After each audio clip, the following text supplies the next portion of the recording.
To. All right, you guys, welcome, welcome, welcome. It is the Donovan Sadiq Show. I am the infamous Donovan Sadiq. We have booted Demetra K off of this show. She was bringing my numbers down because she would not twerk. She wouldn't do anything to help the numbers go up because that's what you guys want. No, but seriously, again, it's been a pretty rough week. What is that? The Micron virus is running rampant, but people don't give a damn. I mean, it is what it's going to be. But I think today is going to be very, very special day because we have a friend of mine that, for some reason, black women are so against black men that they are just going to Africa to find them. No, she didn't do that. No, but she did end up going to Sierra Leone. And we're going to ask her a few questions. Demetra K will be along in a little bit. We're going to ask her a few questions in regards to her trip, how did it make her feel and all this other stuff. But before we get into that, what I want to do is I want to share this video with you guys. So give me a second here, and I'm going to share this. And I want you guys to look at this video. It's going to be an awesome video. The government of Sierra Leone declares tourism as a source of economic diversification. In its quest to make Sierra Leone the world's leading tourism destination, the Ministry of Tourism and Culture and the Sierra Leone Tourist Board, in partnership with the Global Economic Institute, are now engaged in the Sierra Leone tourism investment and promotion in Canada. Of the visit is to ensure that they meet with the Canadian tourist sector and promote tourism in Sierra Leone together with other investors as a way of boosting the tourist sector in Sierra Leone. Wherever it takes place in the world, there is one trusted news source you can get all the happenings, unadulterated and unfettered. AYV. AYV International brings you full coverage of the Minister and her delegation to showcase the country's beauty and the latest tourism potentials in Canada. The organizers have finally met with the tourism delegation from Sierra Leone. Of course, we have when it comes to nature, wildlife, when it comes to island beaches, when it comes to culture, when it comes to heritage. So what we are really trying to do is actually now to start to expose the potentials of Sierra Leone to the rest of the world and to see how we can be able to partner and work on international development programs that can bring tourism so that we can be able to ensure that we get the best of it. So that's really where we are. So we have this potential, but it's still untapped. So that is why we are here with our Canadian friends and, of course, the Canadian government so that we can start to talk about different aspects of tourism. From a number of publications, whether it's Elle or Lonely Planet or Rough Guides, Sierra Leone has been named as one of the top new destinations, basically focused upon its beautiful, pristine nature, its beaches, its tremendous wildlife, and its unique Salonian culture. It's really, connecting business, academia, government, bringing those sectors together to help make that happen. So it involves training and certification on the ground in Africa for economic development and for, there's research, there's policy and so on. And really that's what's behind it. It's a great vision and, working with Africans in Africa. Tune in to Channel 33, log on to www.ayvnews.com and follow us on all our different social media platforms to get all the twists and turns, blow by blow, of the Minister's visit to Canada live. AYV International's dedicated team stands ready to unpack the events in Canada. AYV goes beyond borders. Okay. Just wanted to share that with you guys real quick. Let me stop sharing here. I'll forget all that. Okay, you guys saw a little bit about what's going on in Sierra Leone. That is the tourism aspect. It looks like Sierra Leone is going to be doing a lot of the tourism part of, what's going to be happening there as their main source of revenue. But what I have right now is a friend of mine, and I've known her for a little bit. She worked with cornucopia.com, which is a financial investment company that kind of guided her a little bit here and there and doing all that. And she's a longtime listener and subscriber with me and Demetra. And I was very, very impressed with this lady. She is, and if I may say so, she is a teacher and she's out in Arizona. And when she told me she was getting ready to go to Sierra Leone in Africa, the first question I had was why?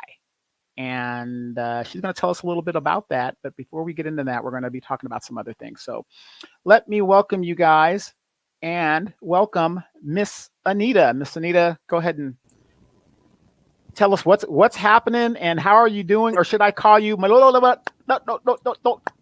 Oh, that's so wrong on I so know many it levels is. right I there. know. Oh my gosh. But How are greetings. you doing? How are you doing? I am doing very well. How are you? I'm How's doing everyone great. doing? I'm doing great. You've been back from Sierra Leone how long now? Roughly about 2 weeks now. About 2 weeks now. In that video, if you saw the video, was there anything that was in that video that was kind of familiar to you? I know the airport probably was, or maybe that hmm wasn't the airport. That was the Canadian airport. But you know what I mean? Is there anything? It would be like Lumney Beach. Lumley Beach. Um, a few places look familiar. Okay. Okay. And before we start, are you now not an American citizen, or are you a dual citizen of Sierra Leone? I am a dual citizen, so I am Sierra Leonean American now. Right on. Now, let me ask you this: where are you from originally? Let's get to your backstory. Where are you Okay. from originally? So originally I was born in Manhattan, New York. I was raised in Gary, Indiana. Gary. Oh man, you went from the frying pan into the fire. Oh, Now, for those that don't know, Gary, Indiana is very famous because the Jackson clan came hmm from Gary, Indiana, and I think there's another group as well that came out of there as well. A lot of big history in Gary, Indiana. But from New York to Gary, and now you've relocated to Phoenix. hmm Uh, how many children do you have? I have two. Two. You got two children, formerly hmm married, of course. You're now divorced, and that's not uncommon in the United States. So here's the question everybody wants to know: why somebody who is from New York, you're a New Yorker, you know what I'm Um, saying? You know what I'm saying? um, Why I did you go to Africa? I mean, what made you do that? Because, like, again, most people that are born and raised here, we mhm, stay here, and people from other countries want to come here, but mhm, you wanted to go there. Why? right. Well, for a while now, um, I have, lack of a better words, felt this very love-hate relationship Hmm. with this country. And so, as a Christmas gift to myself, roughly about a year and a half ago, Hmm. I said, I want to know where I'm from. Like, I want to know. And so I took the African ancestry test. Hmm. And even in that, I was just determined. I was like, I don't care if it says that I'm from the moon. I'm going to the moon at this Right. point. So I took the test and I found out that it said that your roots are from Sierra Leone, like your Hmm. maternal side of your family is Sierra Hmm. Leonean. So I said, wow. So then I began my quest on finding information about Sierra Leone and finding organizations. And I'm actually um, am a part of an organization that is founded out of Sierra Leone by two Americans. Hmm. They are Chief Fode Mansoure and Kenya Malinke Mansoure.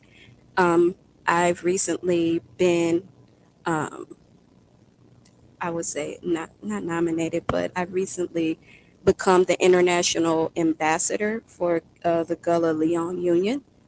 Okay. And so I found this organization. They were already being active in the communities in Sierra Leone with their cleanup campaign. And I wanted to just simply help. I Mm. wanted to see what I could do because, in my mind, those people are my people. Mhm. And just like, I mean, I've I always thought that. do. Um, and so when I linked up with them, they had a workshop about becoming the process of becoming citizenship. And I started that process. And here we are. I went to Sierra Leone. It definitely wasn't touristy. That Mhm. is definitely what I could appreciate because they also have a tour company. And I didn't get to just see the touristy part of Sierra Leone. I got to see Sierra Leone for what it was. And I could definitely appreciate that. And so now here we are. I am officially a Sierra Leonean American. And you came back kicking and scratching and hurting and all that other good stuff. So we're going to get to that in a second. But welcome to the show, the infamous Demetra K from the Demetra K Show. Demetra, can you hear me? Yes, I hear you. Do you hear me? Yes, yes, yes. And of course, Demetra is doing her thing down in Houston, working on a lot of projects. Now, Demetra, I invited you on the show for the simple fact that, when you went to Africa for the very first time, you had a overwhelming feeling. And there's some things that Anita told me in regards to her experience there that was kind of reminded me of when you went there and the look on, that how you were feeling when you went there, in the aspect that Anita, did you not say that you go over there and somebody over there looks like somebody over here? Anita? Absolutely. I saw several cousins, aunties, uncles. I saw someone that looked just like my sister. I Wow. saw kids that looked like my kids. Mm. And even just the way the swagger, like the way they move and they conduct themselves. And, like I said, it just confirmed to me that, they are us and we are them. Mm. Mm. Hmm. So Demetra, you're on the feed and stuff. Are there any like questions you want to kind of throw at Anita? And you and Anita are familiar because she did do in Cornucopia, so it ain't like you guys are strangers. But just give her a little feedback in regards to So, hello, Anita. How are you? I'm doing well. How are you? I'm doing well. Donovan, he called me. He's like, "Where are you at?" He sent me a link. I mean, usually on Saturdays, and I kind of check out of social media. So forgive me for being tardy. So you went to the motherland. Now, was it your first time going to the motherland? This was my first international trip, period. Now, how hard was it for you to come back to the States? Oh, I was so conflicted. I was so conflicted wasn't for coming those back. damn kids. No, It was for my children, but what I had to keep reminding myself is that I'm definitely coming back. The same way I left, it's the same way I can go back, except when I go back next time, I'll be going back with my tribe, and I'm not probably not going to come back. Yeah, I completely understand how you feel. So, what would you say was the major difference between you went to Sierra Leone, correct? That's correct. Sierra Leone and the States. What was the one major difference that really just stood out to you? I so many things, but I think for me it was the peace that you feel there. Um, you're not waking up every day to stuff you see on social media or the TV and basically in a nutshell telling you that you ain't nothing, that you don't matter. Um, seeing how things move, just white supremacy being thrown in your face. Now, granted, we all know white supremacy is a global concept, but people there are just living their lives. They're not hung up on the material stuff that we're hung up here. And the other thing is community. Community is such a big thing there. A lot of it reminded me when I used to go visit my grandma in Alabama. And my auntie lived across the street. My other auntie lived down the street. There was a cousin that lived catty cornered, and you all got together, you all played, and you had to look out for the other kids. And so it was major peaceful, and the community focus was the biggest difference in America. So, being that you went over there and experienced peace, and I will say that was true for myself and Donovan when we went to South Africa, the peace. And I think it's really just the peace being amongst your people, right? And, not having the stresses, like you said, of coming back to the States. So, do you think we'll see that type of peace over here in the States regarding Black people in our lifetime? Hmm, not without a serious fight. not without a serious fight. And But that's just my opinion. yeah, well, let me ask you this: no person just wakes up one day and says, "I want to go to Africa." When you look at most Black folks, especially our Black women, everybody's having a hot girl summer down in Jamaica. They're going on the cruises, or I want to go to Europe. I want to go to Italy. I want to get, because we're so conditioned to do that. Now here you are, a girl from New York via Gary, Indiana, now living in Phoenix, and you were so determined to go to Africa. And it's like, okay, you go, and not only did you go and got citizenship.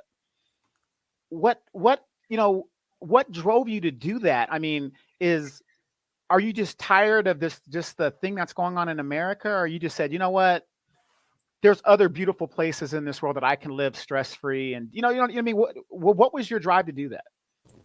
So for me, just a little bit my background. My background is very old school. So I was raised by my great great auntie and my great great uncle. So I had a lot of those old school um, foundational principles and things like that. So it wasn't necessary. I was going to be different regardless, regardless compared to my peers. Um, but because I had that old school upbringing, like a lot of my close family members lived through the civil rights movement.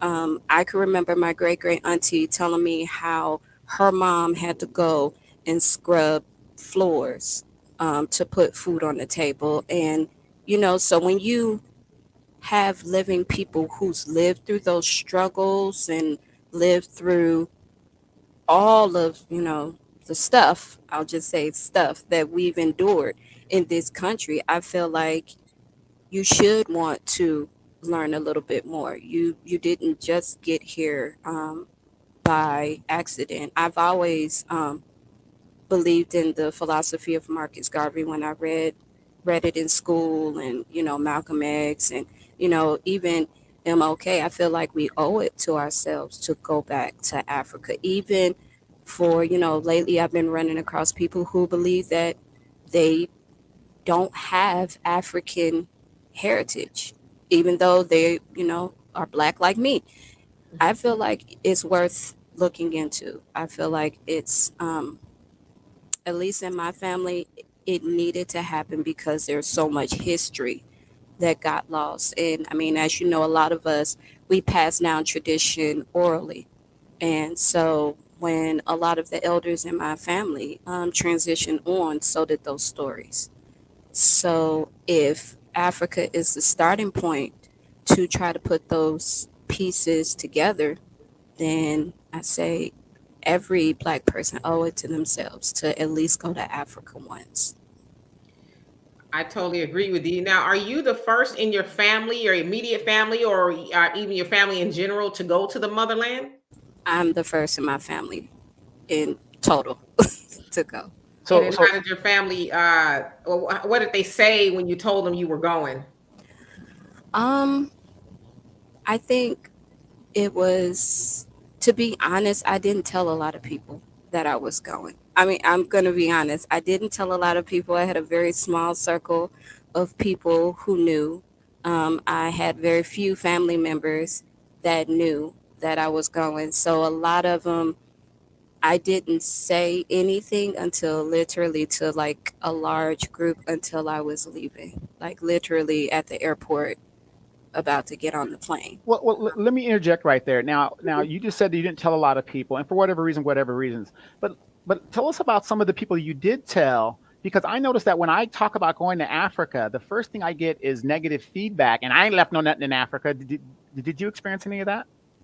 Some of it, but I think it came from a place of, again, the programming that we have. I think that when you hear Africa, and I can just, say, when before I went or even considered going, that when I thought about Africa, all I saw was those feed. That's what came to mind, the feed the hungry children that had, just the extreme poverty that they saw on TV.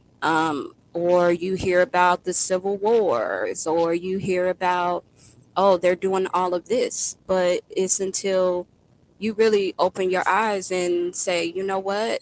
Yeah, it's poverty, but it's poverty right here where you are. Yeah. I mean, okay, they went through a civil war, didn't we? Yes, there's, a lot of things. Oh well, they sex traffic. Do you not know where you live? Like the US is known for, these different things. So you can't, you know, six in one hand, a half a dozen in the other. You can't just focus on all the negative that you see. You have to really open your mind and understand that there's a reason. And it wasn't, like I said, it was this journey of getting there that made me open my mind and made me realize, you know what? Why are they putting this stuff on TV? Why are they sitting here just making it look desolate? Why, why is all of this stuff? And if you look at it, it's the same thing they do to us. Why do they always put negative images of black people on TV? And believe it or not, some people over there think that's how we are, and it's not true. So when I went over there and they saw that I wasn't, ghetto fabulous as some of them may think that we are, they're like, oh, you're. I don't mean to interrupt. Yeah, because that's kind of true what you just said. Because abroad, black women, American black women, are viewed as whores. Mm-hmm. They are. They are. When I was over there, because my skin, I'm what you would call light skinned. They call me white girl because my skin is light skinned and things like that. But truth of the matter is, that's what they call Americans, period. There's no difference over there between white Americans and black Americans. It's until you actually sit down and speak with them and say, hey, look, there is a difference and things like that. So, yeah, I mean, and we are viewed that way. So it's different when they see someone that's not conducting themselves like that. But I think the good thing about Sierra Leone is that, um, again, it's not about the material stuff. It's not about, it's more community, family. If you have, like, I have my family now to vouch for me. I have a village that I belong to, which is Jamacoa. Um, they they vouch for you. They vouch for your character. They're like, no, this is who she is. This, she's not about that character, and your character over there is more currency in the community than necessarily money wise. Now, you still need money, but your character is, and who will vouch for you and where your family comes from. It speaks more than the money that you could provide or put up. Now, let me ask you this. Now, I remember when Demetra and I went to South Africa, Johannesburg. First thing we're at the airport and we're doing our thing. I almost got arrested at the airport leaving the United States. It was a trip, 16-hour flight, whatever, whatever. We finally get there. We make it through customs. And I just remember looking back at Demetra as I'm pulling my bag, and I see the thing that says "Welcome to South Africa, Johannesburg," whatever that sign was. And it's just that feeling of, oh my God, we're here. And the minute we got out of customs, you had to go, oh no, come over here, come over here, come over here. No, I got you, I'll take you, I'll take you. Tell us your experience as soon as you cleared customs, and what was going on. Okay, so well, first of all, I was on a packed flight, so it was just a lot going on when I landed in Freetown. It was a lot of, okay, you got your papers, you move on. Um, and so you get through customs, and then, well, there in Sierra Leone, they require you to quarantine for 24 to 72 hours because you have to take a test. Um, and also the quarantine is, at your expense and things like that. Um, it it is like that. Um, if you're not ready for it, it definitely will take you by surprise, and you're like, "Whoa, whoa!"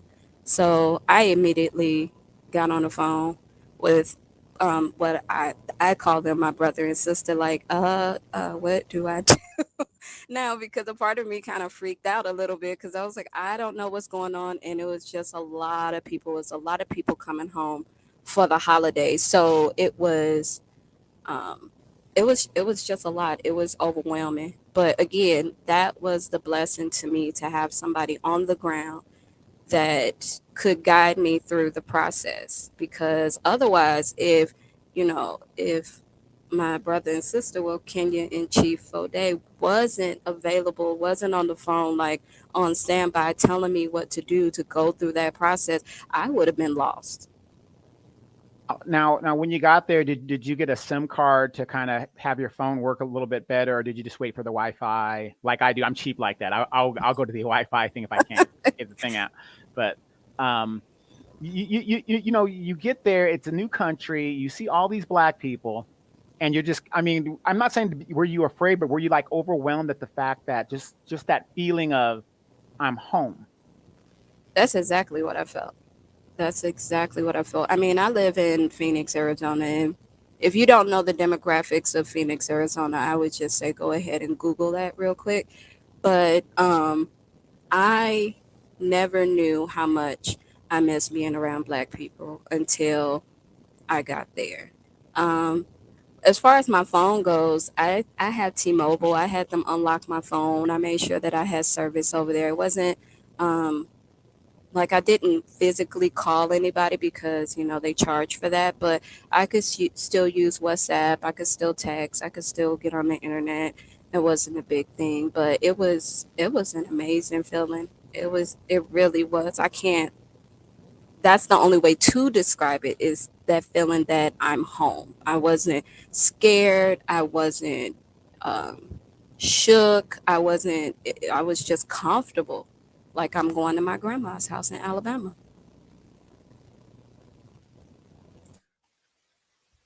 So let me ask you this real quick. You get there, let's fast forward a little bit. You're settled in and stuff.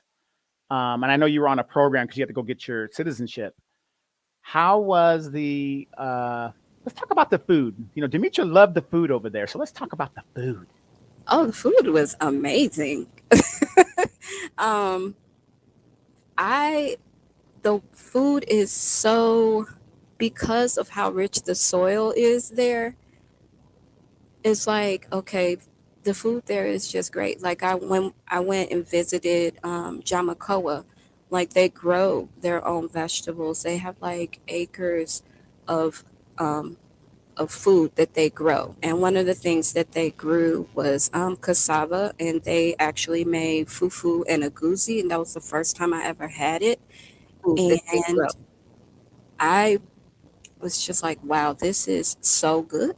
Like, it's nothing that I've ever had in the States. And there's nothing that could come close to it to me in the States, unless, it's somebody that grew it in their backyard and have a pond, and they, fished and caught their own fish and killed it that same day.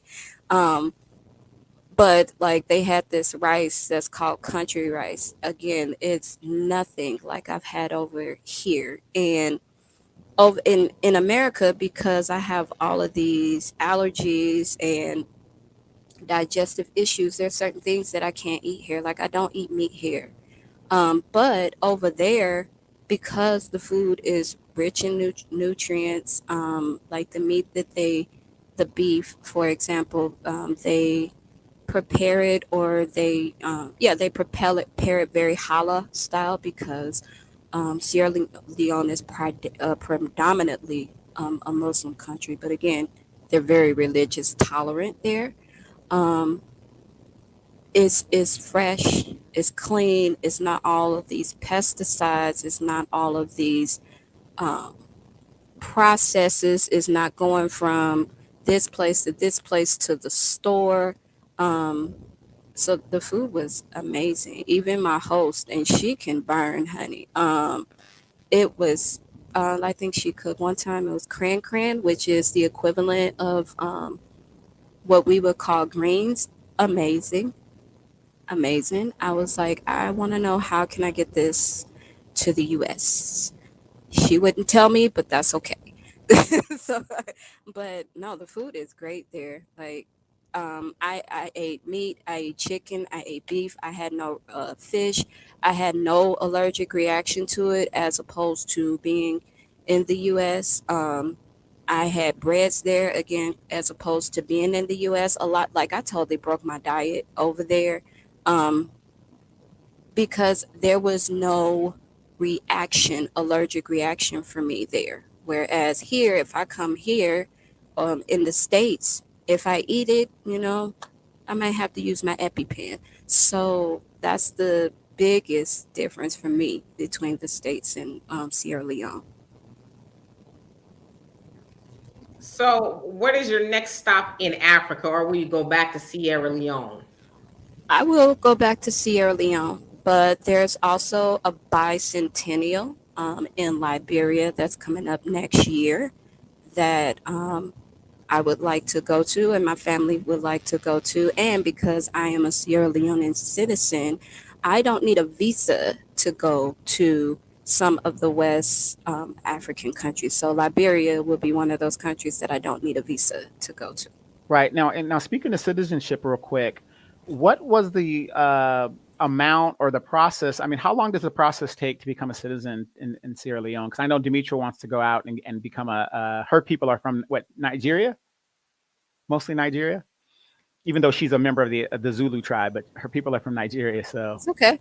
Um, in Sierra Leone, you would have to is country by country. They only have conferment twice a year. So the one that I went to recently is the first of this year, and then the next one will be in April. Um, it's just a matter of, again, you definitely have to go through a tourist company. The tourist company that I went through is Gullah, and they basically are the tourist company that is vouching for you um, and guiding you through the process. So I would recommend, if you want to really experience Sierra Leone, you should go through them. Not right, they're not but they but will. Yeah, but how long did the process take from the time that you were interested in becoming a citizen to where it's at? 'Cause I know paperwork takes a little bit of time now. We're in COVID. On average, how long did it take for all of that to be done before they said, okay, you need to come during this time to swear in or whatever you're going to be doing? well, for me, I started this journey a year, but that's because when I originally got my results, I could not go to the last April confinement. I couldn't make it. So since then, it took me this long, but the process doesn't necessarily take that long once you've gone ahead and committed to it. So if someone wanted to, for example, you know, the first thing, get your, DNA done through African ancestry. Once you get that paperwork, you could actually um, be ready for these April conferment. So I would have to show I have Sierra Leone background basically to start it to even get started, or how? Correct. Correct. You would have to get, and the only, unfortunately, and hopefully in the future, they will take other DNA tests, but the only one that they're willing to accept is from African ancestry. Well, looks like I won't be becoming a citizen over there. I got too much whiteness in me. Uh, you know, You never, you never know until you take the test, that, Donovan. that's true. That's very, very, very, very, very true. Now, a lot of people, we see you beautiful sisters going over there and stuff like that. Let's get to the meat and potatoes. Where was Dexter St. Jock, and any romance was going on, or any green card availability? No, not for me. I can't. Not for me because I was over there on business. Like I was over there taking care of what I needed to take care of, and getting to know people, building relationships. speaking with Chief in Kenya about the organization and ultimately, building basically, um, and seeing what's needed in the organization as well as in my village. So um, there was no romancing or anything like that. Again, could it? Could somebody have been looking? Probably. Was I paying attention? Absolutely not. So, um, for Now, me, yeah. yeah, and real quick, right behind me is a bunch of diamonds. Sierra Leone is very famous for the diamond mines that they have there, and of course, in the '90s, they had the conflict diamond wars that were going on. And Joseph Taylor, who's in jail right now, he was part of that. And what's her name, Naomi Campbell, she was involved in that, and all that good stuff with that. So, as far as minerals and resources and stuff like that, did you see any Chinese corporations and a bunch of Chinese people running around there? Um, when I went to the capital, if I'm going to be completely honest, there is a Chinese embassy there. I did see, that outside of it, I honestly didn't have any desire to go and look at the Chinese embassy. Um, and when I was at the state capitol for citizenship, when I was in passing, basically in transit, going from one room to the next, I did see some Chinese diplomats, and I kind of just rolled my eyes at them because um, ultimately, and this again, this is just how I feel. Um, I don't feel or believe that the others that are there in Sierra Leone have the best interest of the people. They have the best interest for their people. And so it, for me, um, made me mad seeing them there because I know that you guys don't care. You don't care about the people. You see what it looks like. And um, at times I feel like they come and they offer things. Oh, this will benefit you, but in in essence, it benefits them more, and it keeps the country dependent on the things that they provide rather than we providing it for ourselves. And that again is just my humble opinion. So let's sum it all up and bring it home. It's time to leave.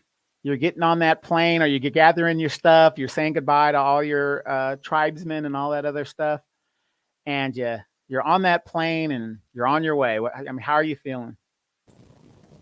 Sad, very sad. Um, I was borderline depressed. Um, I had a little anxiety about coming back because the I mean it's kind of like when you leave. I mean, like, if anybody's ever seen Black Panther, that's kind of how it felt. Like I had stumbled on Wakanda, and now I feel like I have to go, and I'm like, why? Like, couldn't y'all just ship, the kids and my stuff over? Like, I really don't have to go back, right? No? Okay, I do. Yeah, so it was a lot. It was I didn't want to go back. Right. I And real quick before you land back in the United States, money wise, how was your dollar? How did that work out over there for you? Because Oh, a lot of us, we go on vacation, we have a budget, we kind of stick with the budget, or we have a credit card, and we do with the credit card. How mhm. how did your finances or the American dollar go for you while you were over there? I could tell you this. This is the first time I actually went on vacation and money wasn't an issue. Um, if there was anything that I wanted, I could buy it. There, not that I didn't have a budget, but I wasn't stressing. I went and did things that I would do in the US. I went and got my hair braided. I went and got a manicure, pedicure, which was amazing, by the way. Um, and it Well, wait, wasn't. wait, wait, wait, wait. To tell us about that, because sisters need to understand. buying black is very important. What is the difference in your experience in getting your hair and nails done there than Quan Lee here? Um, but when it comes to the manicure pedicure, number one, like they want to provide good service. And they're very on top of it. So if you have an appointment, they follow up, they call you sir, they call you madam, they, let you see all of your options. The place that I went and got my nails done was called the Beauty Bar. And I honestly thought that I was in a spa that was in like Scottsdale, which is the affluent area here in Phoenix. Um, they were super helpful, super nice. And again, the best thing was very professional, and they looked just like me. Um, they wanted to do a good job, and they did. I can honestly say this was probably the best manicure and pedicure that I've ever had, period. I'm sorry, like here in the US, they didn't use a whole bunch of chemicals. They told you what was happening. Like it was amazing. It was definitely an experience. Um, so if I So choose, yeah, wait. Let me ask you that because a lot of ladies are listening and they're probably thinking, okay, well, get to the meat. Mhm. For to get your manicure done and to get your hair done, how much did that cost in general and compared to what you would have paid in the United States? Okay, so my hair, comparably, if we're just talking US dollars, for me to get my hair braided the way it is, it would have been close to $200. For me to get my hair braided there, still quality, $30. Mm-hmm. Whoa, Um, now what about the nails? so I just got a basic manicure, pedicure. They did the whole callus, everything. Um, 40. Wow, because Demetra, I remember when we were in Costa Rica, Demetra and her daughter got their stuff done. And y'all didn't get your hair done, but you got your nails and your pedi done. And by the way, they had to get a sander for Demetra's feet. But I'm messing with you. But what for both of you guys? That was like what $180 or something like that for two. Um, about 110, 120. Mm-hmm. Yeah, so it wasn't too bad That's for both. that's still good Mm-hmm. Yeah, to it hear. was still good. But the Costa Rican dollar is a little bit closer to that of the American dollar, so it wasn't that much of a difference. Well, the Right. attendant was well worth the money. Trust me. For you, yeah. Oh goodness. Donovan, he has this thing, this fetish where he likes to try to go to other countries and damn near get arrested Oh so he can Lord. stay. Lord. So the quality was just as, if not better, than It what was you better. got just said. Mm. It was better. Mhm. Um, Now, a lot of people, unfortunately, because of the media, think that okay, she's probably like when we were in South Africa, everybody's a hustler there. Everybody's hustling, so you can get your hair done right there on the street. They're going to hook it up, put a little thing up, put you in a chair, boom, boom, here it is.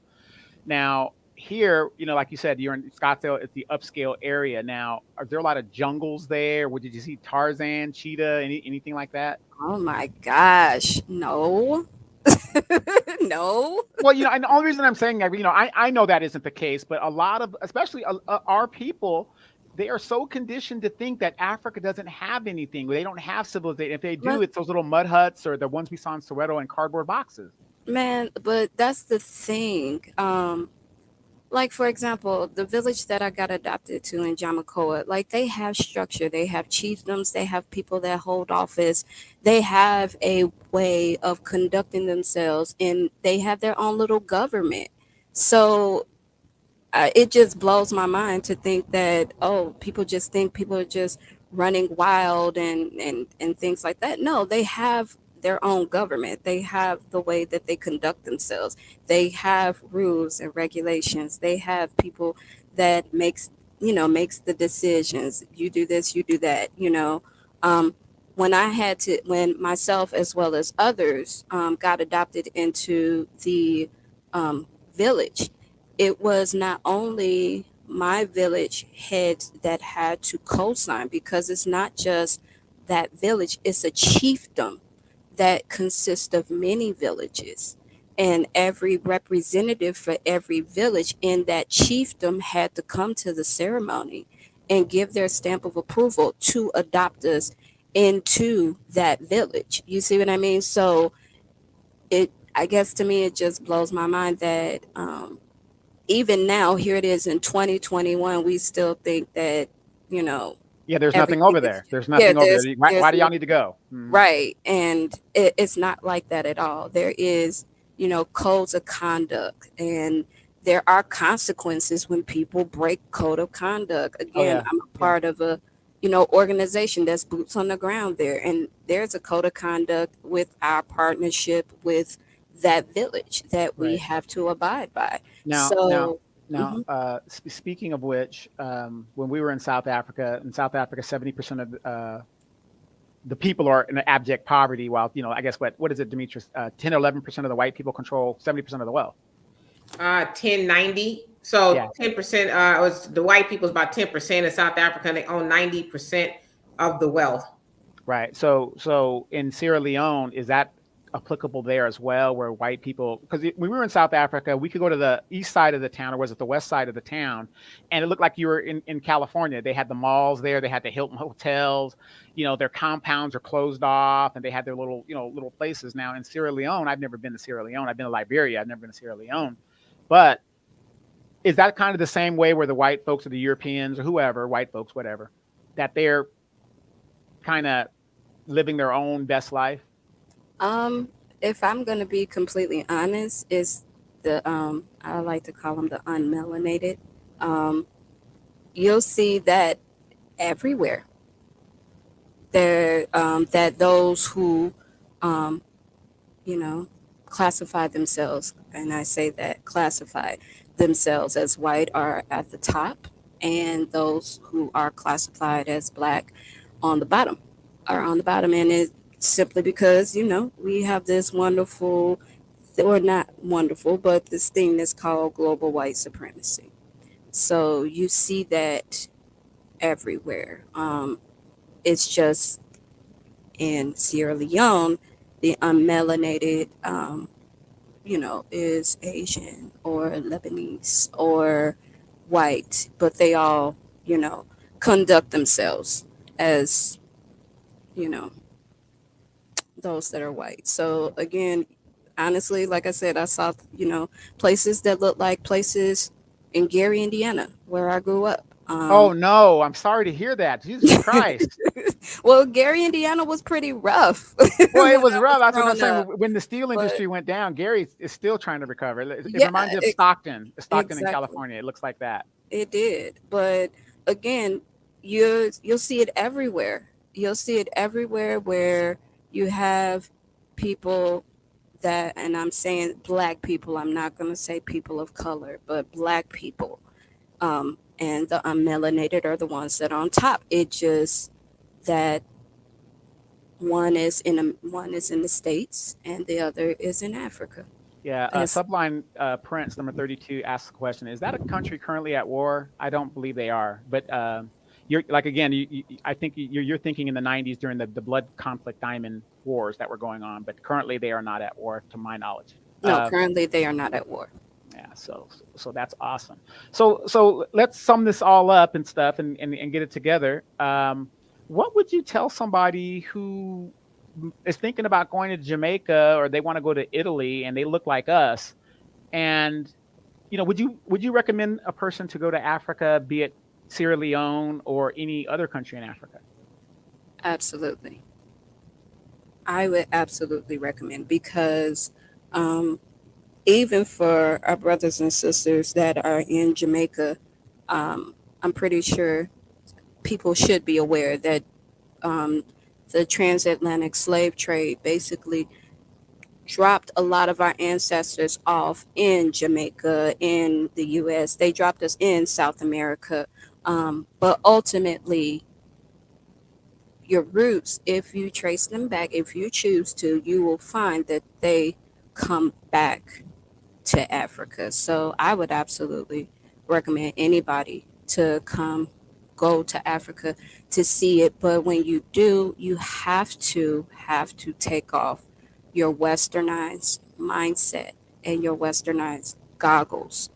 You cannot go to Africa and expect um, that things are going to be like it is in the West. Again, there's no place that is like it in the West. But if you go to Africa with an open mind, if you take off the westernized mindset that you have, go with some love and compassion in your heart, go and find what it is, that missing piece of yourself, then you will see the beauty that is in Africa. You'll see, like I said, I felt like I was home because I just ran into a bunch of people that look just like my family. So I'm like, oh, y'all must be my family, you know? So um, when you have more of a knowledge of self, then you'll show up differently in life, just in general. And so I feel as though you should go back to Africa to get a better knowledge of self, to understand that what happened to them It's happening um, to us. happened to us.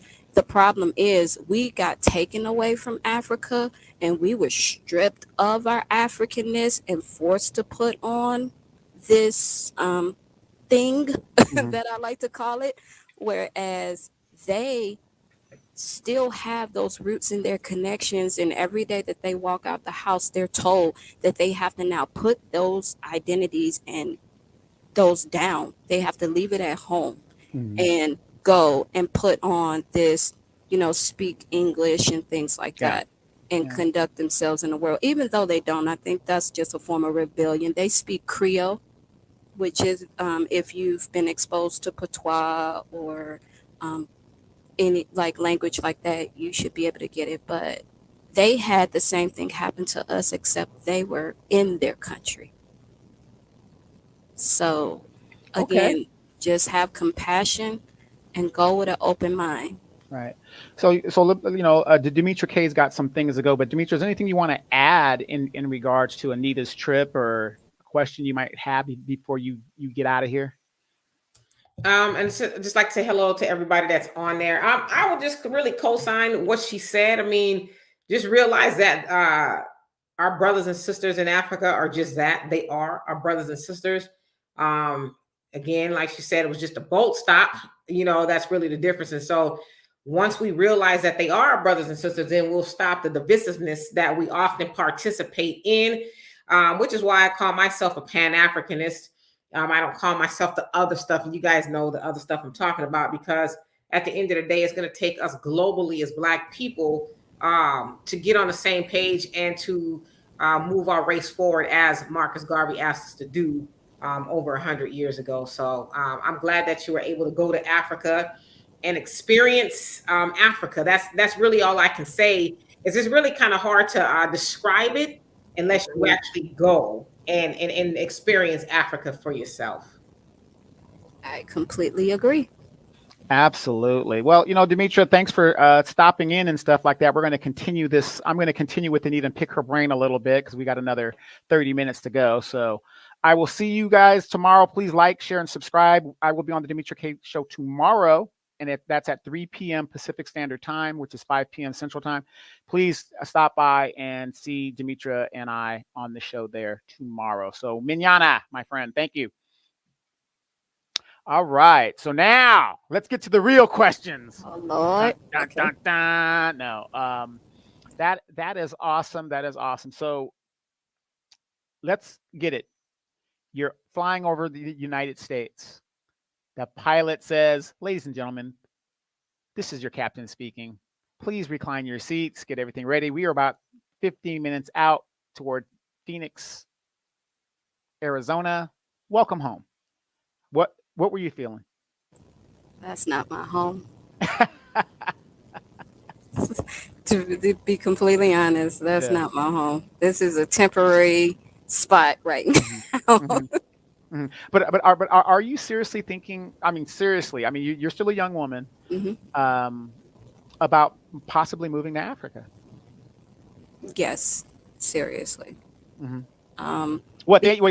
You can't find no good black men here in the United States? No, go ahead. oh goodness, Donovan, dang it now. um, it's not even about, going over there to find romance or anything like that. What I understand, most importantly, is what me going to get citizenship and created a foundation. I'm setting a precedence, not for my family, for my kids and their kids, to let them know, look, you belong someplace. Now you have the option to go to Sierra Leone, because this is where you're from. I just find it, I don't want to say I find it funny, but those that are from other countries, um, if you're German, nobody questions whether you want to go back to Germany. If your roots are in China, nobody questions whether you want to go back to China. But unfortunately, it seems like when you're black and you say you want to go back to Africa, the first question you get is why? Why do you want to do that? I said, well, that's that's the first of all, that's the cradle of civilization. Let's start there. Number one. Number two, why not? Why not? We go everywhere else. We travel everywhere else. We have all these destination vacations. Why not? Why not go to Africa? Let me cut you off there. 'Cause I'm glad you brought that up. Why is it that tickets to Africa are so damn expensive? Now, I have a theory in that they make it expensive so simple fact to keep black people from going. Not number one. And yeah, $2,000, to get there, whatever. To me, if you got the money like that, no problem. But when you're going on cruises 16 times in a 10-year period, you could have gone to Africa at least 2 or 3 times within that same period of your vacation time. So, I mean, do you think that that is something that the Western powers have put into place so that black people do not go? Because, if I had a choice between, I got a vacation, I've only got 2 weeks, I'm working like a slave. I've only got 2 weeks for work. It's going to take me at least a day to travel to Africa, no matter where I'm at in the world, at least from the United States. So I'm dealing with time. So I can either go to Hawaii for $400 or I can go to Africa for $1,700, $1,600. Well, I can't confirm or deny that. However, do I think it's a possibility? Absolutely. Um, for me, again, just my experience of going to Africa, it was worth it. It was worth it. There's things that I got there, lessons. I even, thanks to my brother Chief Fode, he helped me trace my lineage, because that was one of the questions that I had for a very long time. How did my people get here? And I was able to answer that question in Africa. Could I have gotten that in Hawaii? No. I mean, I probably would I have attempted to? No, absolutely not. So there, to me, it is, I don't doubt that it could be a deterrent, but again, if you'll pay for what you see value in, period. You know what I mean? So I can't say that um that is not a possibility. It could be. But again, if you see the value in it, if it's valuable to you, then you'll pay for it and you don't care. Yeah, because in all my travels, and I've been to a lot of places on the globe, and I'm going to tell you, for the life of me, I do not understand how we know everything there is to know about whiteness because it's beat into our brains. Pilgrims, this, that, French Revolution, the Russian Revolution, Queen Victoria. You see what I'm saying? I could name that right off my head like it's nobody's business. But yet, when it comes to knowing who we are ourselves, and this is what I stress a lot, I'm not a Pan African in the aspect of Demetra, but I am for we're all in the same boat at the end of the day. Why isn't our black leaders here in the United States saying unapologetically, like these other people are saying, wherever they come from, wherever their origins are, go back home at least once, just like what they do in Islam, make a Hajj back to the motherland and see how it just changes your perspective. Yes, I've been to Africa several times, but to me, Egypt and Northern Africa is not Africa that I know of. I need to go a little Mhm. lower and down. where the black people are, because that's more northern is more Arab, even though they do Mm-hmm. have blacks up there, but it's more Arab. Mm-hmm. Um, so to have that experience when when I went to Rwanda, that was a different war situation, so I didn't really get the aspect of of being there. But going as a civilian and actually being in the community and experiencing and talking to those people, it just gave me a different perspective on wow, I could come over here and I could live like a king. But Mm-hmm. then here's the funny thing. You'll see these Nigerians, these South Africans, people from Sierra Leone, Liberia, they come over here and they're about their business. They're about getting it while we're sitting on our asses. Mm-hmm. And they're beating us. People say, well, that's just luck. That ain't luck. No. That ain't luck. There is no social safety net over there in a lot of those countries. And you got to make it. You just got to make it. And it takes a village. And they use the concept of it takes a village. When we say it takes a village here, it's a catchphrase. It's a punchline. Mm-hmm. So I mean, I just don't understand.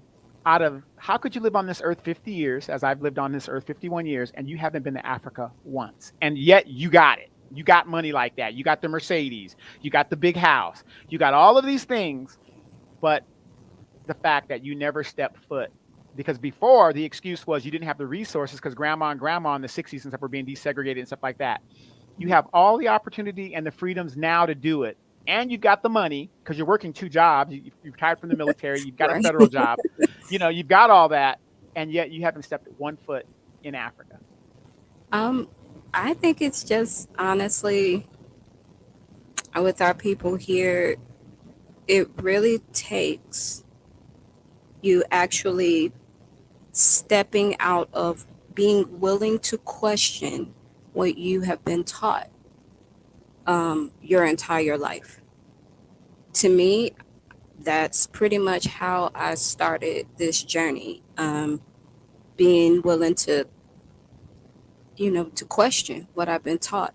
And it started when I was young because I was raised Christian and also being able to connect the dots. One day I went to social studies class and they were talking about the Euphrates River.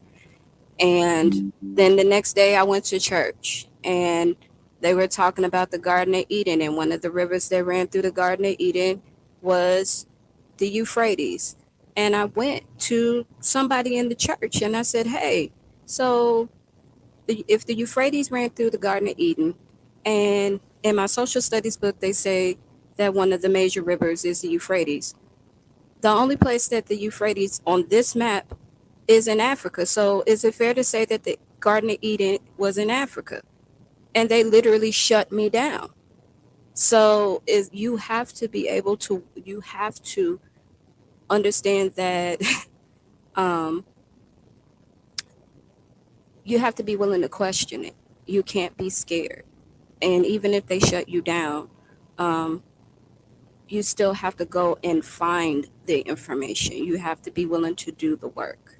Right. And so that's, at least for me, from somebody from Gary, Indiana, that's been what I've been willing to do. I've been willing to question the status quo. Why is it like this? Right. Now, Now, because you get that a lot with grandparents. Oh, it's just the absolutely. way it is. But Yeah, why? exactly. The ignorance. Yeah. We got some questions in there. So Honeydew Lovett says, can you see the question? Hmm.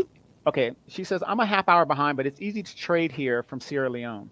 If I wanted to open a cultural store, would it be easier to trade and do that? When you say, oh, so you open a cultural store in Sierra Leone, or is that what you're Honeydew, saying? can you clarify that? She says, what about the food allergy? Oh, I didn't have any food allergies there, Mm, because the food is clean. mm. The the vegetables and everything is, it doesn't have all those pesticides, and it It's doesn't have, organic. it's very organic. It's not just something you stamp on something over here and say, oh, it's organic. Is it really? Type of thing. So, And then again, like I said, you said you were in fertile ground, so there's like it's tropical, so you got a lot of trees there, a lot of coconuts, a lot of uh, mhm. you know, mangoes, all kinds of stuff grows out there. You just spit on the ground, something will grow. I would guess. Um, Thunder says you have to keep in mind that this was possible before the Great Continental Shift, and some, if not most, of the map didn't look the way it does now. Correct. Yeah, I correct. agree with that. Yeah, because again, because when the European powers came in there, they came in, and regardless if the tribe was there or not, sometimes they would draw a border right through a tribe and Hmm. cut the tribe in half and do that. And speaking of tribe, what tribe do you happen to be a member of there? I was adopted into the Mende tribe Mhm. at Jamakoa. Jamacoa. Okay, Hmm. isn't that the warring tribe? It is one of the warring tribes Okay. in Sierra Leone. Wow, that is amazing. So after they put you. Oh wait, I got a big question, and this is for the fellas here in the United States because Hmm. we're very ignorant and stuff. But I've always said this, and me and you've talked before and stuff like that. Is everybody running around there queens? All the women, are they all queens? Like the title queens, or Well, whatever the bullshit our women do here, everybody's a queen. If everybody's a queen, then what's the point? And if that's being a queen is thotting it up, I don't oh want to be. goodness, like I mean, do they all give themselves the title of a queen? no, we all give ourselves the title of brother and sister. And let me ask you this, and I'm trying to get to the controversy a little bit for you guys out there. Um, how is relationships there between men and women? How does that go? Is it, oh my God, they're oppressing those women and they're not allowed to do this and they're not allowed to do that? Or is it more a traditional type marriage that we used to have here in the United States? Um, I would say it's more traditional. I Hmm. think, because again, I said that earlier that, Sierra Leone is a very religious, tolerant Hmm. place. So you can have someone that's Christian and you can have someone that's Muslim walking down the street. You'll never know the difference. Hmm. You actually probably could have a Muslim and a Christian marry, Hmm. and it's not a big thing, but it's definitely more traditional. Some communities, some families still do arranged marriages, but Sure. understand that it's again, you got to take off that Western mindset about, oh my God, they're going to force you to marry somebody. No, no, no, because this has been a process that Mhm. has happened for, since they were children, or your family is vetting the person that Right, right. yeah, because you're bringing that person not only into the family but into the community. Right, right. Now, so which we used to do here in the United States. Exactly. Remember back in the day, Big Mama, you couldn't just date a chick without meeting her family and her Yep. brothers and all these other people. Yep. We don't do that anymore because Nope. Taoism has taken over. That's just my opinion. But but what I'm saying is, in the sense of tradition, so women there don't have a problem doing their traditional role of being homemaker, taking care of the kids, taking care of the household. They don't feel oppressed, do they? No, not from So what I've why the hell seen. do these black women here feel that way? um, well, because that's unfortunately where some of us have been taught. None of us, at least when I grew up, again, my great great auntie and great great uncle, they were very traditional. At times I didn't like how my great great uncle talked to my mom. So that, kind of brought up that, well, I'm not going to put up with that type of thing, kind of attitude. But could I respect um, what, their roles were? I could respect it. I understood it. I just believe like now it's definitely something that I think should be discussed. Like I feel like when you date somebody, if you say straight out, I'm a traditional type of person, if this is what that means, 1, 2, 3, 4, 5, you're giving that person that option if they still choose to, move forward with you. That's Okay. just what I think. So let me ask you this: how how much influence does the Western culture have over there in Sierra Leone? Like when we did the video in the beginning of the show, you saw the minister of tourism who's in Canada. She was visiting Canada at the time. She had a weave in her head and stuff like that. How much influence does Western influence have to the native Sierra Leoneans? Mm,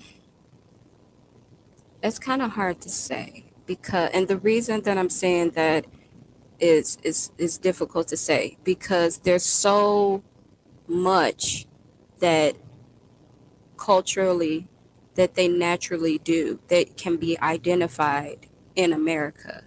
Um, they're, So they're twerking all over the place. no, they're not twerking all over the Okay. place. No, they're not just, Okay. randomly doing that, because Mhm. again, you have to remember there are cultural and social norms that you have to abide by. Like, Why should I have to? But that sounds like a construct. Why do I have to do that? I should be able to do whatever I want. I'm gonna be oppressed by no man. I don't need no man. Wait, and that's another thing. Are the black women there talking about they don't need no man? no, absolutely not. Okay, So you black women that are listening to this show here and on my podcast, stay your asses out of Africa. That place has got it correct. Continue. because No, okay. because again, they're talking about, so truth of the matter is, to um yeah, if you wanted to do the whole feminine, I mean, you don't see it. Like, you just don't see it. Well, You you know, know what? I don't think it would work over there because, like you said, culturally, culturally, it it's would be about, unacceptable. The yeah. Muslims control a lot of what 78% of that country is under the Muslim religion. There's only 21% that's Christian, so that definitely wouldn't fly. So if a feminist came over there, I think they wouldn't make it out. It would be very the ideas of that would be very difficult, um because again, they're taught to, you work it out, like, you got a husband and wife, and y'all, I don't want to say beefing, but if y'all beefing or whatever the case may be, you call your elders and you call the community, and the community comes together and they help, squash whatever it is that's Kind of going. like the Native Americans here in the United States. They have their own country, their Yeah, own they community, have their own laws. right. They have their own construct of how Mhm. things should be, conducted in the community. And to have strife um, in a household, or something is out of order, yeah, that involves the entire community. Why? Because if your household out of order, that means that the community is going to be out of order. So we need to fix this. Wow, I hope a lot of black women are listening to this because there's a whole lot of out of order going on here in the United States. Um, Thunder says, "Are there companies I can invest in, or is there a stock market I can invest in?" Did you happen to find any, like stock market tech type areas where people were talking about this investment, that investment? Because there are companies outside of the United States that we aren't privy to that are there. I was not able to get into the investment side Mhm. of Sierra Leone, but more than likely that on my next trip, I'll be, again, because I'm a citizen, I could look into investing and businesses Yeah. and, things Yeah, like and that. I think you could Google that too, Thunder. I think if like on the Nikkei index, there are companies that are in Sierra Leone that I remember seeing a while back, and all the different markets. Because for some reason we think that the stock market is the only market. There are other markets. There's a Nikkei index, the whatever, whatever, and whatever. You can go Hmm. and check, and those companies are on those markets because they're Hmm. under a different type of law. Now, you were in Sierra Leone how long? 2 weeks. 2 weeks. 2 weeks. Now being there 2 weeks, you didn't need your draws. I wish, no, that is Yeah. not true. That Okay, is not so true. you're there. You just throw your drawers off. You don't need it. Right? No, that's not true. Okay. Well, what do y'all use? Thongs? What's going on? Oh, you use regular clothes. Okay. The granny panties, was that very popular out there? You just put on your clothes, whatever it Okay. is you want to Okay. put on. Okay. And Thunder asks, because I know the U.S. dollar would go a long way over there, and could you reemphasize, how the dollar worked for you over there? Absolutely. I agree with Thunder. It does. For the last time I checked the if I Conversion. get my words right, thank you. It was $1 is the equivalent of 10,000 over there. Mm. Mm. Yeah, and again, it's a different type of money because even though it's $10,000, let's say 10,000 Sierra Leone dollars, Hmm. a mango might cost, what, $3,000 dollars, in their money. So you Right. But it's still your money yeah, still definitely goes a long way right, over there. right. Yeah, Thunder says that a lot of slips. Yeah, y'all don't need no drawers. Y'all wear a lot of slips over there. Anyway, whatever. But did you partake in the traditional dressing and stuff like that? um, I did when I went to the village because that's a ceremony. So they Uh-huh. have you wear country cloth, which is hand woven Mhm. um, outfit. Mine was like a dress, and it's in the colors of Sierra Leone. So we had to wear that, and then at my conferment, it was a tailor-made dress again Uh-huh. in the Sierra Leone colors. Mm. So it's Mhm. probably slip heaven over there.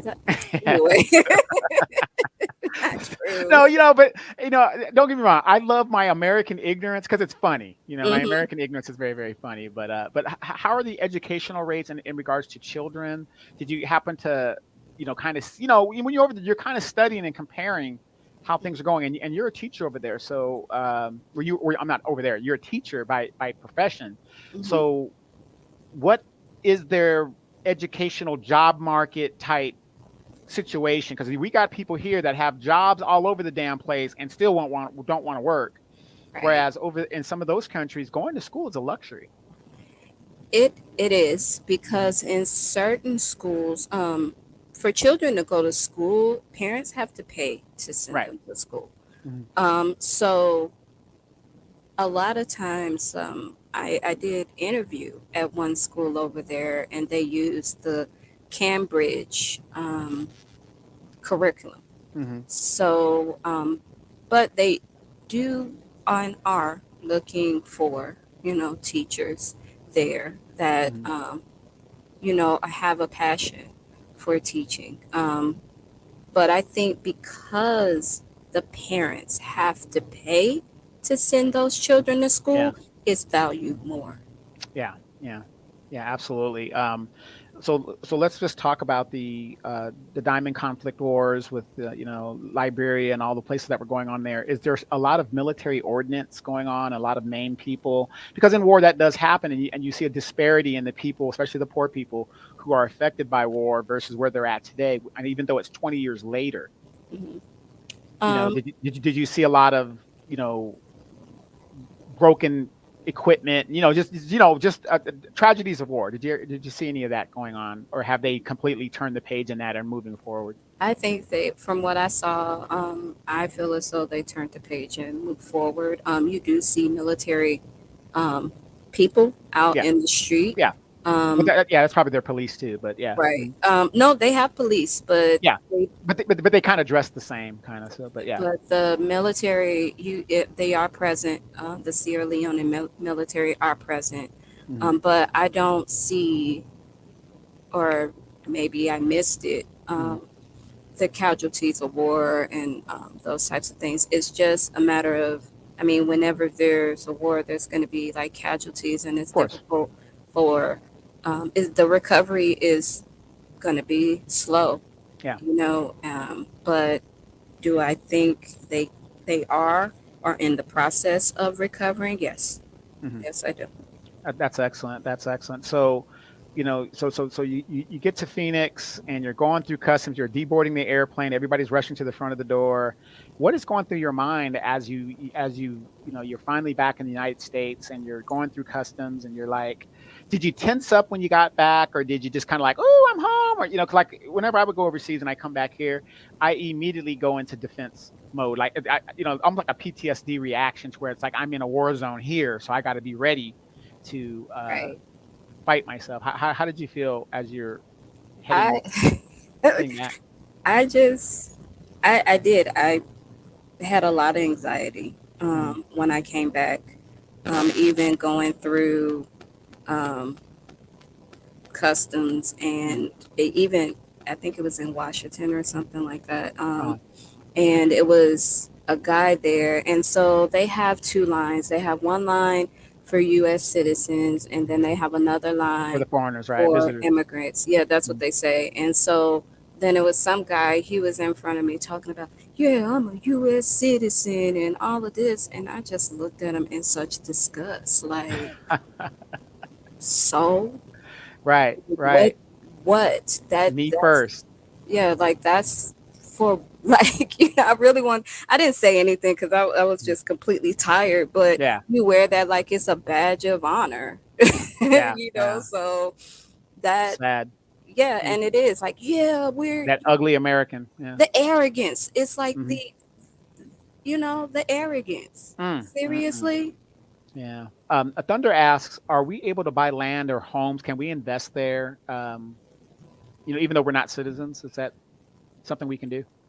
So when it comes to buying land, you can when you're not a citizen, you can freehold. And what that means is you can purchase it. It's like leasing, Yeah. Okay. basically, for a certain period of time. But when you are a citizen, you can actually buy land there, Okay. and it's yours. There's no Okay. So property so so taxes. so basically, what you're saying is now that you're a citizen of Sierra Leone, I could marry you and put the stuff in land in your name, right? I I'm mean, not confirming and denying that, but yeah, have but I heard people do that? yeah, Yes. okay, okay, Yes. gotcha, gotcha. So that is interesting. So you really enjoyed your time there. Mhm. Now you're back in Sodom and Gomorrah. You're stressed out and just done. What was the first thing you told your kids about your adventure? Well, I have been sending them pictures Hmm. the entire time that I was over there. I showed them what the money looks like, and Yeah. I showed them a picture of the citizenship Mhm. and like video chat with my family that is there. And, I even sent my daughter a picture of the sunset. The Mhm. sunset going across the Atlantic Ocean is like Yeah, I saw that. nothing Yeah, ever seen before. And she was like, and it gets dark. I mean, it's oh, it like gets dark dark. quick. Yeah, it gets dark. It does. It goes. So, have you ever seen these cartoons where the sun goes up and the sun goes down really Hmm. quick? Yeah. That's what happens in Sierra Leone. So, Wow. like, Yeah, yeah, because you guys are right by the equator, so you're kind of mhm, right there. Yeah. yeah. But she was just excited, and she's like, "Mom, we that is something you don't see in Arizona." And I say, "You're absolutely Hmm. right."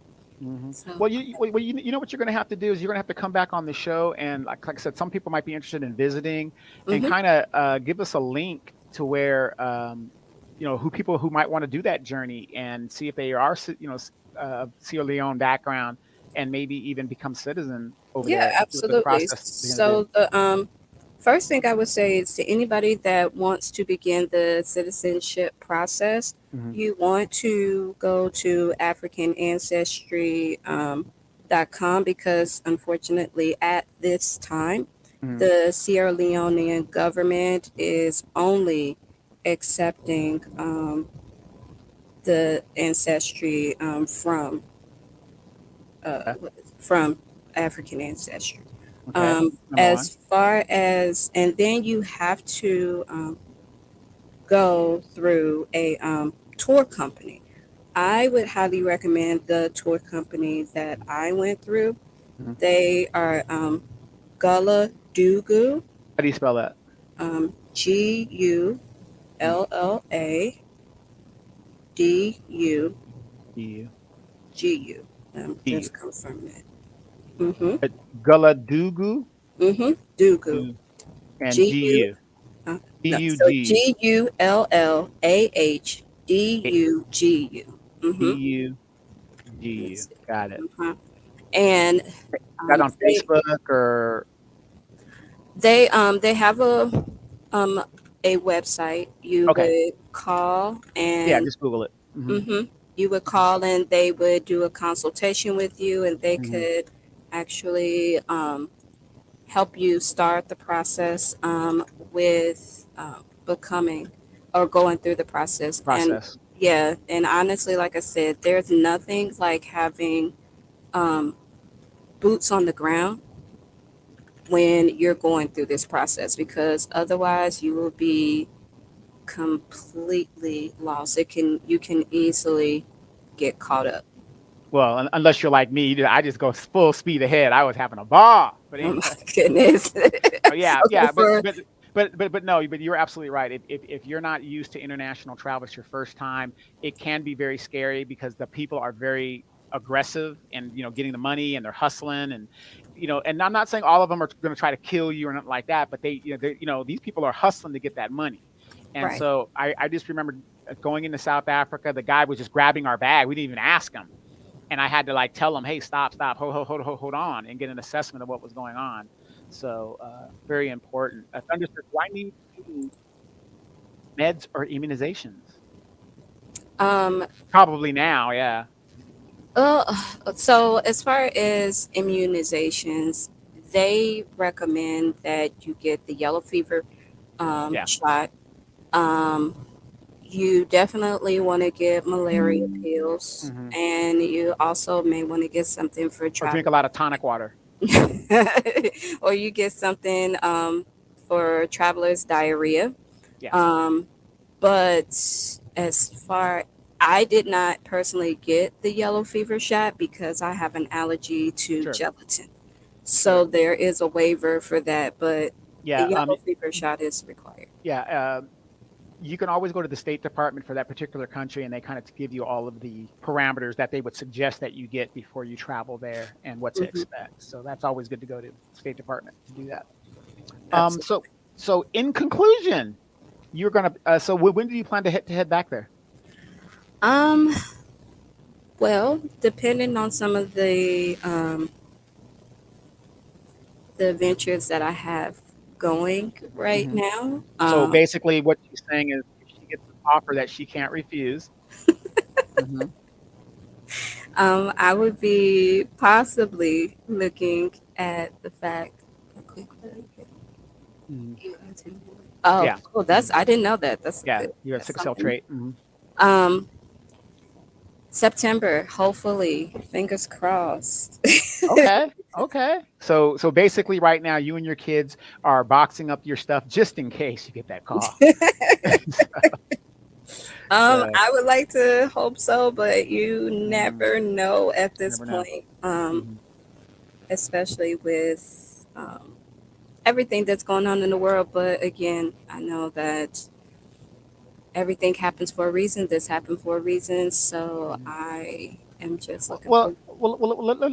let me end this with this, and this is a question Hmm. that the fellas want to know. Hmm. As we know, in Africa, a lot of the women are very, very beautiful, and they're very natural. Um, as an American girl, and you're a beautiful woman yourself, Thank you. um, competing in the regards, was there? I just want to know, as a man, is there a lot of beautiful women there? There is a lot of beautiful women there. Okay. Very beautiful. Yeah. Um, but I don't feel the need to compete, and that's just Yeah. might be my nature. Mhm. I don't. Yeah, I'm not going to Well, compete. you could hold your own. I'm just saying, if I wanted to go over there as a single guy, what are the chances of meeting a nice, beautiful Sierra Leonean and living happily ever after? I mean, you could definitely do that. You Hmm. could do that. There's a lot of, like I said, a lot of beautiful women there. Yeah. But again, I tell people you have to be able and be willing to go through the tradition. Yeah. It's Yeah. not, it's nothing like it is over here in the States. Yeah, Right. So basically, if I try to court her, I'm going to have to basically take care of her family as well. I wouldn't necessarily say take care, but you would be responsible for Yeah, your I family. would be incorporated into the family to do my Uh-huh. duty as a family member, right? Exactly. Which Absolutely. which is what we used to have here. And not even just your the family, Mhm. um, the community. Yeah, You know, let me put the link we're getting back to it. um, in the chat. But yeah, I A lot of women are waking up and getting out of their delusions here, and the truth is hitting them in the face, and they're just realizing, hey, we were told a lie, by our mothers and grandmothers and stuff like that. we were, So, and I think mhm. the biggest problem with us, and maybe this is just again how I personally feel, Mhm. um, the feminist Feminist movement. Mhm. movement did not really necessarily apply to us because Right. we were not initially included in Well, that who movement. was oppressing you? A black man can't oppress But you if we that's ain't what I'm got saying. nothing. Like Yeah. it didn't apply to us, Mhm. So like, what did we really have to be going out in the street and burning our bras for and all this other kind of stuff? Now y'all burning y'all thongs. Oh gosh. Well, they Sad. are. They Yeah. are Very those sad. who subscribe to that mindset Did are. anybody ask you? Like I said, you're going over there as an American female. Did anybody like treat you like a thought, or you know what I mean, like a video vixen type? Because that's the way a lot of black women outside of the United States are viewed. I didn't run into that, but again, Mhm. I stayed pretty close to my host and Good, good. the people that were escorting me Hmm. around and things Hmm. like that. And two, I don't carry myself Right. as such. I So wait a minute, wait a minute. At 30 something years old, you ain't out there pop, pop, pop, pop, pop, pop, and making it pop and slop and all that other stuff, because those women out there will make these sisters look ashamed. I have to agree, but In no, their in their absolutely native dancing, not this right. bullshit we're doing Yeah, here. In their uh, native dancing, how they but move. um, no, because again, it's cultural norms. It's not respectful for you to go out and be just Popping it. violent. Yeah, Yeah, popping it. dropping it, dropping it and popping it is not respectful. It's not, you know, There's a time and a place for all that. it is. It is. It is. Like maybe your husband. Did you see that video where the girl was getting married and she was? Yeah, I Oh my saw it. goodness! I And saw. nobody stopped it. Not when Because it used to be the old women would say, "Wait a minute, hold up."